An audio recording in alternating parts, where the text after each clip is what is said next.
Think back to the last time you made a financial decision that did not feel quite right. Maybe you signed a lease you could not really afford because everyone around you seemed to be doing the same thing. Maybe you ignored an investment opportunity because it felt unfamiliar and slightly dangerous. Maybe you spent years believing that as long as you were not in debt, you were doing fine. That quiet uncertainty you carried into those moments, that feeling of navigating without a map, did not come from nowhere. It was handed to you, silently, by people who loved you but simply did not know what they did not know. My name is Anderson, and what I want to talk about today is something most financial content never touches. Not investment strategies, not budgeting systems, not compound interest formulas.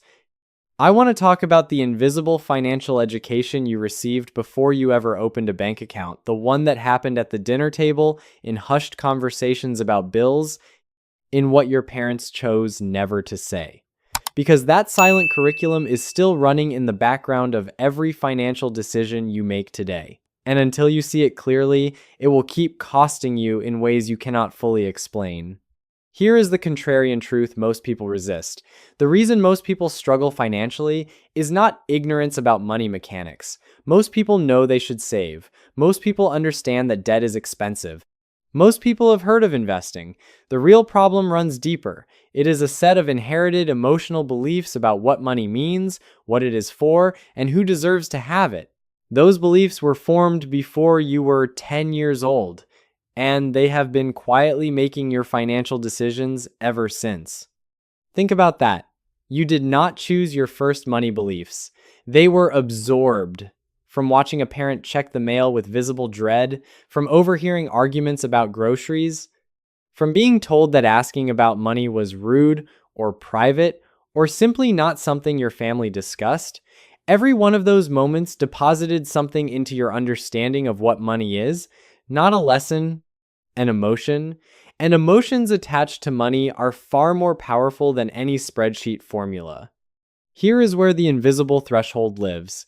There is a point in every person's financial life where inherited belief either gets examined or it does not. People who examine it cross a line that changes everything. People who never examine it spend decades working hard, earning reasonably well, and still ending up financially fragile, not because they lack discipline, but because they were unconsciously following a script written for someone else's life. That threshold is not about a dollar amount, it is about awareness. It is the moment you stop running your parents' financial programming and start writing your own. Once that shift happens, the same income produces completely different results. Not because the numbers changed, because the relationship to the numbers changed. Before that crossing, financial life has a particular texture. Decisions about money feel emotionally heavy in ways that seem disproportionate to the actual stakes. Spending feels either forbidden or like relief. Saving feels either virtuous or pointlessly restrictive. Investing feels either reckless or reserved for people with more sophistication than you.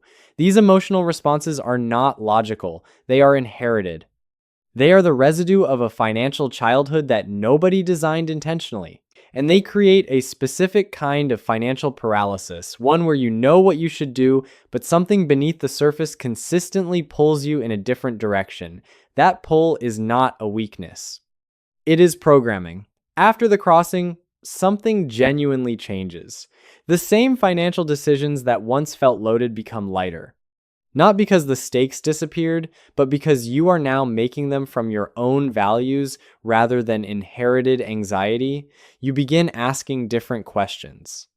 Not just can I afford this, but does this align with the financial life I am intentionally building?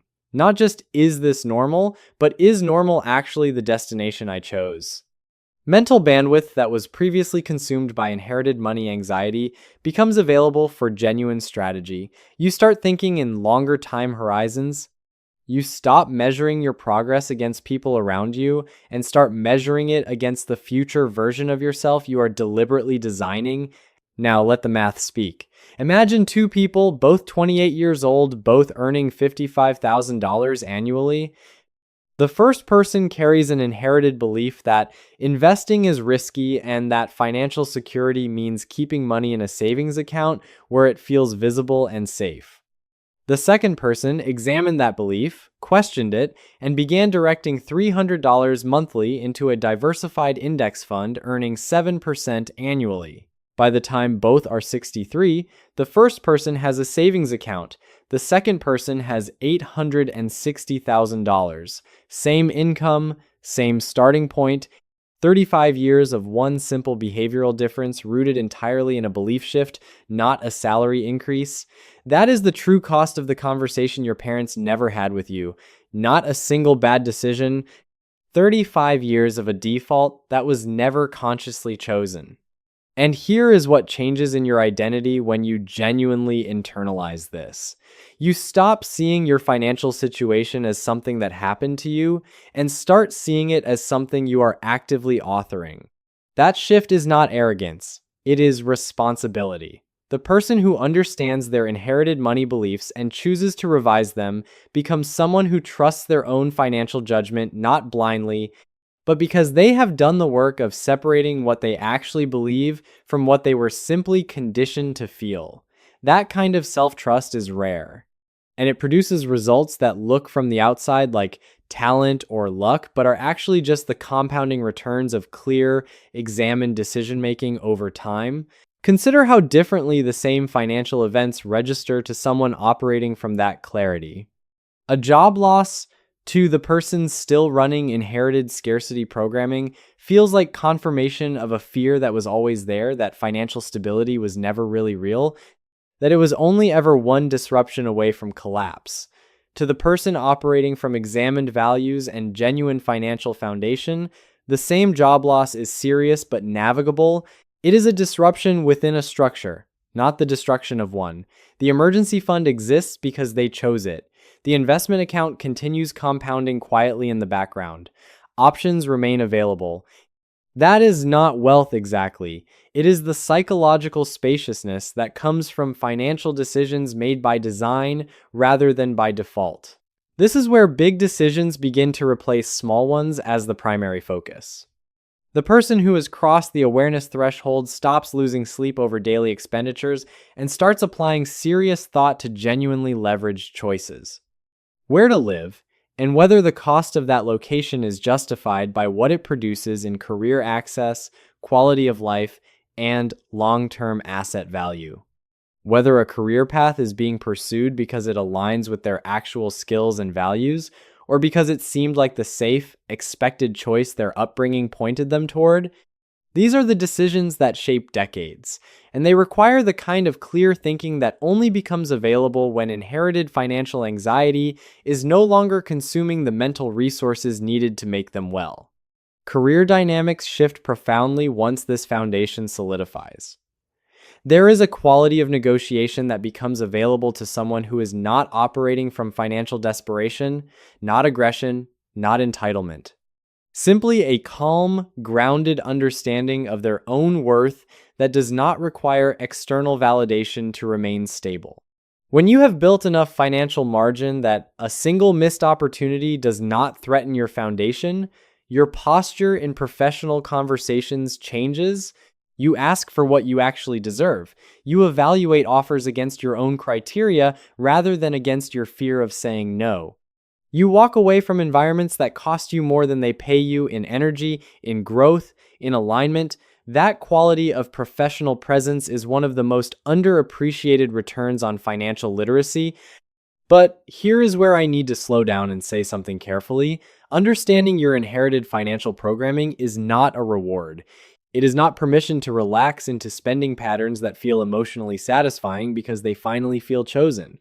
The person who realizes their parents modeled scarcity and overcorrects by spending freely on every desire they previously suppressed has not escaped their programming. They have simply flipped it.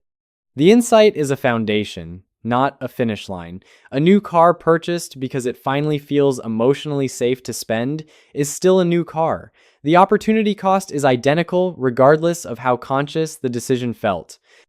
Every major expenditure made in the early stages of genuine financial clarity carries an invisible price measured not in dollars, but in the future optionality that money could have generated. A lifestyle expansion that feels justified and intentional is still a reduction in future freedom. The examined life is not a life without trade-offs. It is a life where trade-offs are made with full awareness of what is actually being exchanged. What you are really building beneath the accounts and the investment returns and the growing net worth is a relationship with money that your parents could not give you, not because they failed you, but because nobody gave it to them either. You are not fixing a mistake. You are completing something that was always going to take more than one generation to finish. Your parents did what they knew how to do with what they had been given, and now you are doing the same, except you get to do it with awareness they did not have access to. That is not an advantage to be taken lightly. My name is Anderson. The conversation your parents never had with you was not a betrayal. It was a gap. And gaps, when recognized clearly, can be filled deliberately. Your future self is already living somewhere in the outcome of the choices you make from this point forward. Make them from your own values. Make them from examined understanding. Make them from the quiet confidence of someone who finally knows the difference between the financial life they inherited and the financial life they actually chose. Thanks for listening. I will see you in the next video.